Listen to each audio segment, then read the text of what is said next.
My name is Margriet Rurrs, and I'd like to read you my letter. 2009.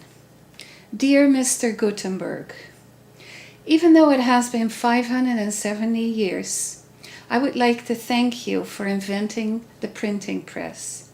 I wonder if you knew how much impact your invention has had. Just this morning, I read the sales flyer for my grocery store.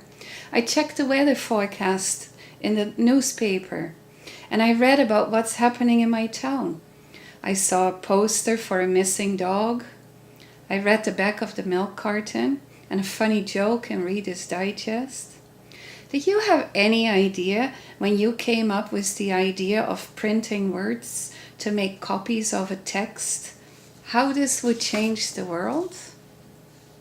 Without your invention, I might not have a calendar on the wall, a magazine with pictures of faraway places, or a book to curl up with. Especially the books are something I want to thank you for. When I was little, my mom read me fairy tales before I went to bed. Stories about poor peasants who got a goose that laid golden eggs. Tales about a magic donkey or a wicked witch. Those stories weren't just entertainment. They had been passed down by generations. They taught me right from wrong, good from evil. Sometimes I crawled in bed between my mom and dad in the morning. Then my dad told me stories, wonderful stories about two naughty boys who did all sorts of things children weren't allowed to do. I loved those stories. At night in my own bed, I imagined that I was one of those boys, even though I'm a girl. I made up adventures, scary and wild. When I learned how words and sentences work, how to read those black scribbles on a page, a whole new world opened up. I pretended to be the lonely orphan whose grandfather had died. I lived on the top of a mountain in Switzerland, a country I'd never seen. I was strong enough to lift a horse up onto the front porch of my little house in which I lived all by myself. I traveled to Narnia, Terabithia, and many other worlds. Now that I'm older, I devour books all the time still. Reading allows me to make my own pictures in my head in a way that TV or video games never can. Screen technology is something that changed the world too, but it happens to you on the outside. Reading happens on the inside. To me as a reader, the printed word is a more powerful tool than screen technology can ever be. My brain grows when I read and makes the possibilities endless.